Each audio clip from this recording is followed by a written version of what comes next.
नमस्कार दोस्तों, स्वागत है आपका आपके अपने चैनल टीम शिक्षा में। मैं आपका मित्र आपका हार्दिक अभिनंदन करता हूं। तो दोस्तों, मैं फिर से एक बार आपके सामने important question series physics part 26 के साथ आपके सामने प्रस्तुत हूं। इसके पहले मैंने टोटल 25 सीरीज़ कराई हैं, जिसका डिस्क्रिप्शन का लिंक मैं अपने कमेंट बॉक्स में दे दूँगा। तो आप जाएँ और वहाँ से पूरी की पूरी प्लेलिस्ट को देखें। इससे आपको ये फ़ायदा होगा कि आपका पूरा का पूरा फिजिक्स ब्रीफली रिवाइज हो जाएगा। तो चलिए आपका समय ना लेते हुए आज की सीरीज़ को मैं शुरू करता हूँ।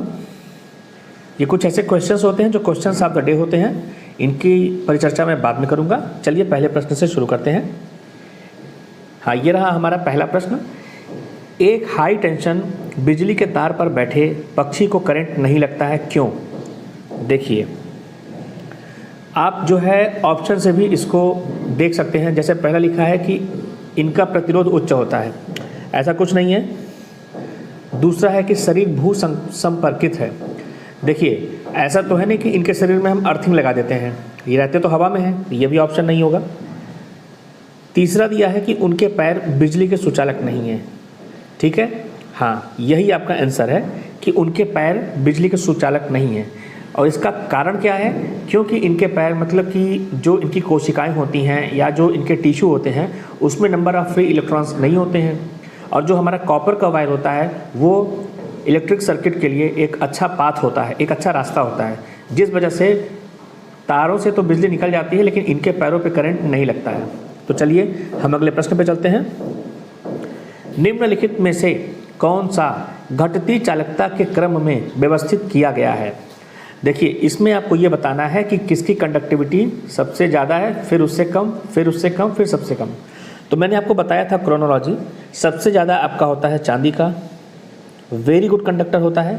चांदी के बाद आपका कॉपर आता है, कॉपर के बाद आपका एल्यूमिनियम आता है, एल्यूमिनियम के बाद आपका स्टील आता है।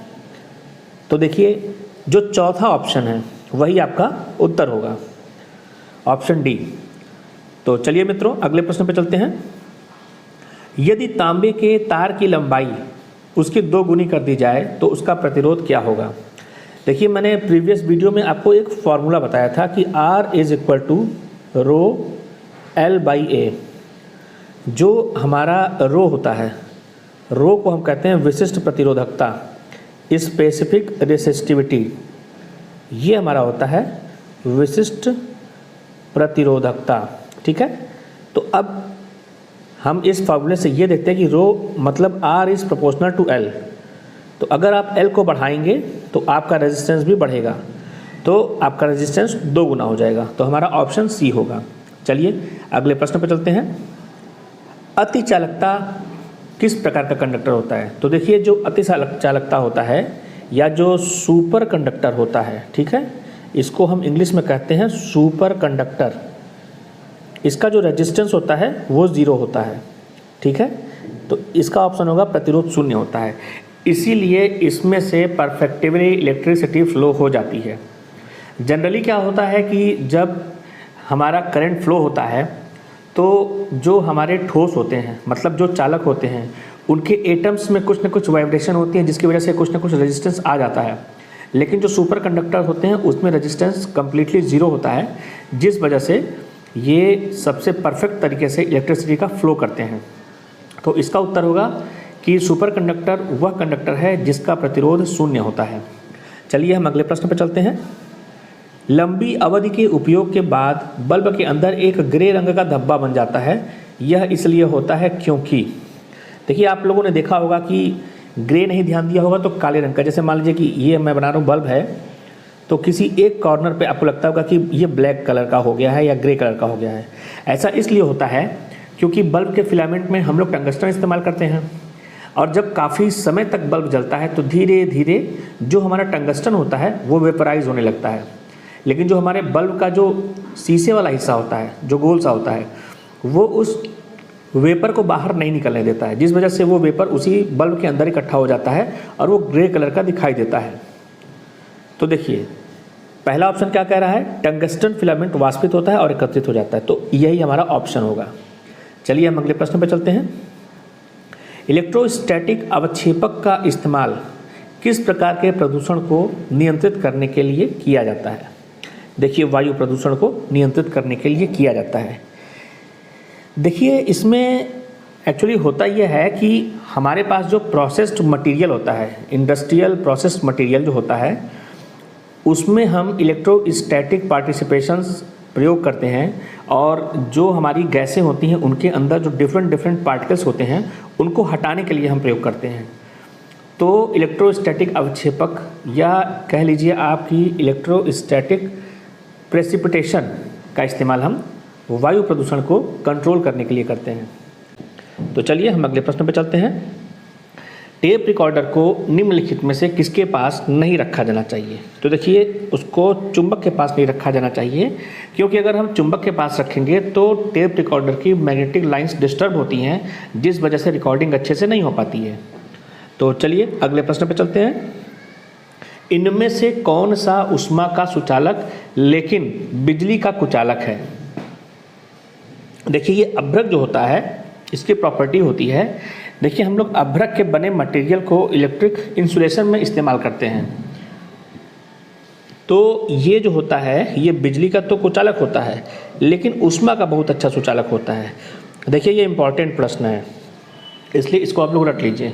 अभ्रक की ये प्रॉपर्टी होती है, क्या करता है, इसका जो इस्तेमाल होता है इलेक्ट्रिक इंसुलेशन में इसका इस्तेमाल होता है, इलेक्ट्रिक इंसुलेशन में इसका इस्तेमाल होता है और ये गुड कंडक्टर ऑफ हीट होता है। ठीक है, गुड कंडक्टर ऑफ हीट, ये इसकी स्पेशलिटी होती है। तो चलिए अगले प्रश्न पे चलते हैं। एक फोटोस्टेट मशीन किस सिद्धांत पर कार्य करती है? तो जो फोटोस्टेट मशीन होती है वो इलेक्ट्रोस्टैटिक छवि बनाने का कार्य करती है। ठीक है, देखिए प्रीवियस वीडियो में भी मैंने बताया था कि जो इलेक्ट्रोस्टैटिक मशीन होती है वो क्या करती है कि एक तरीके से इलेक्ट्रिक चार्ज का इस्तेमाल करती है, और वो जो मशीन होता है उस मशीन के अंदर एक ड्रम नुमा स्ट्रक्चर होता है। इस तरीके से मशीन के अंदर आप देखे होंगे, मशीन के अंदर एक लंबा सा ड्रम नुमा स्ट्रक्चर होता है, इस पर इलेक्ट्रिक डिस्चार्ज आता है, मतलब कह लीजिए इलेक्ट्रॉन आता है। फिर in presence of light and darkness, light and darkness के हिसाब से ये लेटर को प्रिंट कर देता है। तो इसका सही उत्तर होगा बी। चलिए हम अगले प्रश्न पर चलते हैं।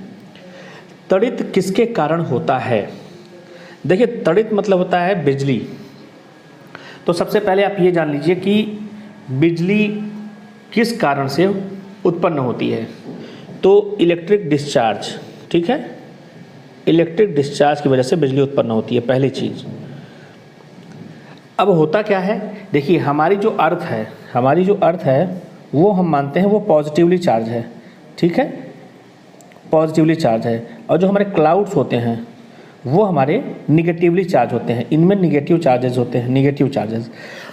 तो जैसे कि जब आप देखे होंगे मौसम ख़राब रहता है और बादलों में बिजलियां जो हैं चमकती हैं, तो यही कारण है कि जो पॉजिटिव चार्ज होते हैं वो निगेटिव चार्ज को अट्रैक्ट कर लेते हैं और ज़मीन पर या धरती पर बिजली गिर जाती है।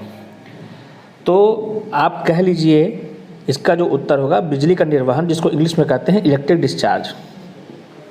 तो इसमें मैंने दो उत्तर आपको बताया है, एक बिजली क्यों बनती है इलेक्ट्रिक डिस्चार्ज के कारण, दूसरा गिरती क्यों है, तो वो बिजली इलेक्ट्रिक डिस्चार्ज के कारण ही गिरती है, क्योंकि हमारी जो अर्थ होती है पॉजिटिवली चार्ज होती है और जो बादल में बिजली बनती है वो निगेटिवली चार्ज होती है। तो निगेटिव टू पॉजिटिव अट्रैक्ट होती है और इसलिए बिजली गिरती है। ये छोटा सा कंसेप्ट था जो मैंने आपको बताया है। तो चलिए अब हम अगले प्रश्न पर चलते हैं। निम्नलिखित में से कौन सा पैरामीटर पदार्थ की थर्मोडायनेमिक स्थिति को चिन्हित नहीं करता है? देखिए किसी भी सिस्टम का थर्मोडायनेमिक स्टेटस जानने के लिए कुछ पैरामीटर्स होते हैं जो उसको डिफाइन करते हैं। जैसे कि आप गैस इक्वेशन ले लीजिए, PV = nRT। R आपको पता है ये होता है गैस कांस्टेंट, ठीक है, और जो आपका T होता है ये होता है आपका टेम्परेचर, जो आपका P होता है वो होता है प्रेशर, और जो V होता है वॉल्यूम। तो देखिए इसमें तापमान होगा प्रेशर मतलब दबाव होगा, वॉल्यूम मतलब आयतन होगा, कार्य जो होता है हमारा वो थर्मोडायनेमिक स्थिति को चिन्हित नहीं करता है। अगले प्रश्न पर चलते हैं। 1 नैनोमीटर किसके बराबर होता है? तो देखिए 1 नैनोमीटर 10⁻⁹ मीटर के बराबर होता है। अगले प्रश्न पर चलते हैं। एक निकाय के संवेग के परिवर्तन की दर किसके बराबर होती है? देखिए जो हमारा संवेग होता है P = होता है m × v। अब किसी भी वस्तु का जो द्रव्यमान होता है वो तो कांस्टेंट होता है, तो अगर हम संवेग परिवर्तन की दर निकालते हैं तो ये dP/dt = m dV/dt, मतलब यहाँ पर हम टाइम के रिस्पेक्ट में अगर डिवाइड कर देते हैं तो वो दर हो जाती है, और यही हमारा dV/dt जो है जाके आगे बन जाता है वेग परिवर्तन की दर को हम त्वरण कहते हैं, है ना। तो अब इस तरीके से हमारा F = m × a आ जाता है। तो संवेग परिवर्तन की दर जो होती है लगाए गए बल के बराबर होती है, तो इसका उत्तर होगा C। चलिए अगले प्रश्न पर चलते हैं। यांत्रिक शक्ति की SI यूनिट क्या है? तो देखिए यांत्रिक शक्ति की जो SI यूनिट होती है वो होती है वाट। देखिए जो जूल होती है वो होती है एनर्जी की, ठीक है, और जो हमारी न्यूटन सेकंड होती है वो होती है इम्पल्स की, ठीक है। अगले प्रश्न पर चलते हैं। निम्नलिखित में से कौन सी भौतिक मात्रा किसी दिए गए तापमान पर सभी गैसों के अणुओं के लिए समान है? तो देखिए ये होगा हमारा गतिज ऊर्जा। गतिज ऊर्जा जो होती है वो किसी दिए गए तापमान पर सभी गैसों के अणुओं के लिए समान होती है। आइए अगले प्रश्न पर चलते हैं। न्यूटन के गति के नियम किन वस्तुओं के लिए होल्ड नहीं करते हैं या अच्छे नहीं होते हैं? विश्राम के लिए देखिए जड़त्व का नियम है, धीरे बढ़ते हुए ये भी जड़त्व का नियम है, उच्च वेग के साथ बढ़ते हुए ये भी इनर्शिया में आ जाएगा। लेकिन अगर हम ऑप्शन डी की बात करें, प्रकाश की गति के समतुल्य गति से चलता है, यदि कोई वस्तु प्रकाश की गति के समतुल्य गति से चलेगा तो उस पर Newton's law of motion apply नहीं होता है। तो चलिए हम अगले प्रश्न पर चलते हैं। बार निम्नलिखित में से किसकी इकाई है? तो ये होती है प्रेशर या दबाव की इकाई। जो आपका एक बार होता है वो होता है 10⁵ पास्कल। एक्चुअली ये जो बार होता है ये प्रेशर की सबसे बड़ी इकाई होती है, इसीलिए हम लोग मिली बार या पास्कल का इस्तेमाल कर लेते हैं। चलिए अगले प्रश्न पर चलते हैं। निम्नलिखित रूढ़िवादी कानूनों में से किस पर रॉकेट काम करता है?